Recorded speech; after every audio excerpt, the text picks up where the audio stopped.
오늘 소개드릴 물건은 신건인데요. 요즘 같은 부동산 하락장에 사실 누가 신건을 보나요? 그렇죠? 하지만 오늘 보여드릴 물건은 신건임에도 현 시세보다 50% 이상 저렴한 아파트인데요. 사실 말이 안 돼요. 하지만 그 비밀은 바로 감정평가 시점인데요. 무려 4년 전에 감정평가가 이루어졌습니다. 그것도 코로나 전인 2019년이죠.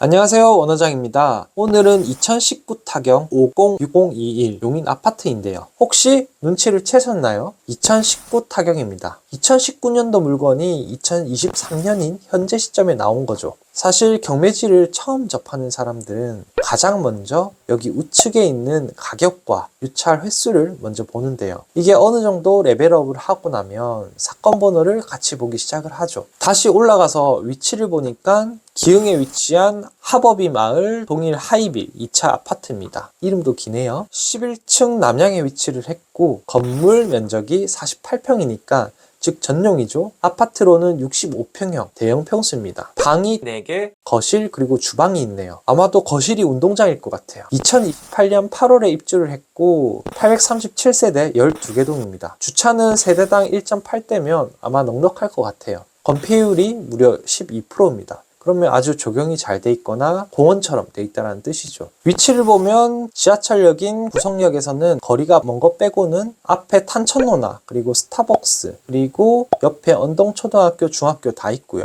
또 바로 옆에 법무연수원도 있고 그 옆에 용인 엄남 공공지구 임대주택 공급 촉진지구도 개발을 하고 있네요. 사실 가장 중요한 게 가격이죠. 본격적으로 가격을 한번 보도록 하겠습니다. 네이버 부동산에서 동일 면적인 204로 한번 검색을 해보니까 금매로 나왔다고 하는 가장 저렴한 게 6억 9천부터 나오고 있고요. 그 다음부터는 7억 5천부터 매물이 형성을 하고 있습니다. 그리고 전세가를 보니까요. 전세는 4억부터 4억 5천 그 위로 형성을 하고 있습니다. 그런데 우리 물건을 다시 볼까요? 우리 물건은 감정가가 4억 3천이에요. 아까 매매가 얼마라고 했죠? 6억 9천이었고 전세가 4억인데 현재 감정가가 4억 3천입니다. 그것도 신건이에요. 사실 요즘은 신건을 많이 안 보잖아요, 사람들이. 기본 한 번에서 두 번 이상 유찰이 돼야 사람들이 보기를 시작하죠. 그런 면에서는 상당히 경쟁력이 있는 물건이라고 생각을 합니다. 그런데 여기에 1차에 변경이 한번 이루어졌고 또다시 변경이 이루어졌다가 7억 2천에 낙찰이 한번 되었었네요. 21년도에 17명이나 붙었었어요. 그러면 4월 22일에 낙찰이 되었고 일반적으로 매각 허가 결정 기일인 1주 그리고 이의 신청 기간인 1주 잔금 납부까지 한 달까지 하면 5월 말 그리고 6월 초에는 정리가 되었어야 됐는데 6월 말에 매각 허가 결정 취소가 일어났습니다.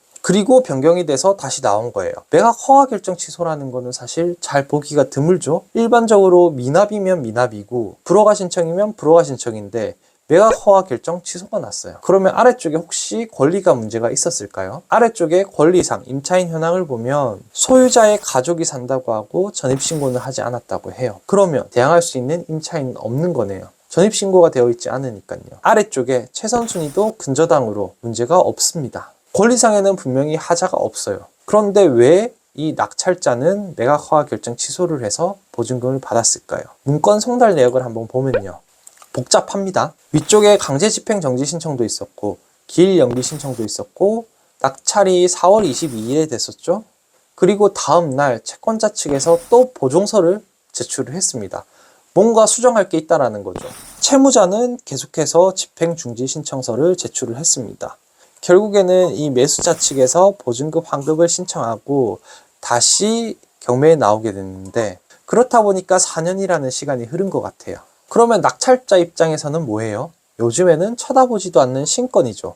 사실 요즘에 누가 신건을 쳐다보나요? 그렇죠? 구독, 좋아요 한번 하고 가. 구독, 좋아요 끝까지. 자, 그러면 정리를 하면 네이버에 있는 매매가는 6.9억 그리고 전세는 4억이고요. 실거래도 한번 볼까요? 동일 평수 타입으로 실거래는 21년도 10월에 최종적으로 이루어졌었고 거의 1년이 넘는 실거래가 이루어지지 않았어요. 그러면 다른 평수를 한번 보면 52평형대가 6억에 최근에 실거래가 한번 이루어졌었고 여기도 1년 동안 거래가 없었어요.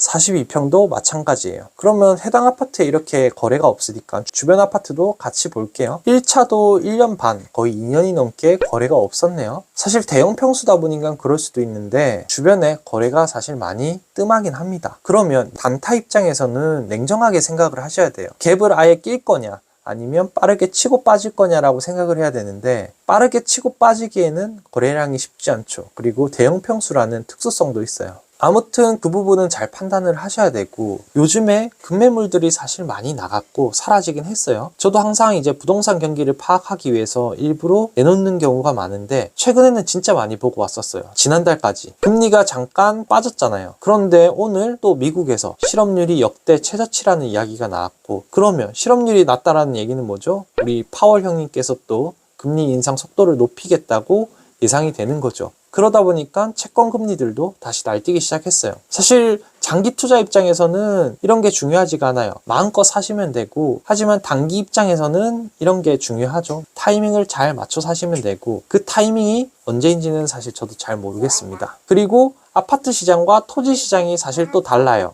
아무튼 사설이 길었고, 결론적으로 오늘 하고 싶었던 말은 신권도 잘 봐야 되고요. 그 중에 보석들이 있다라고 결론을 짓고, 오늘도 시청해 주셔서 감사합니다.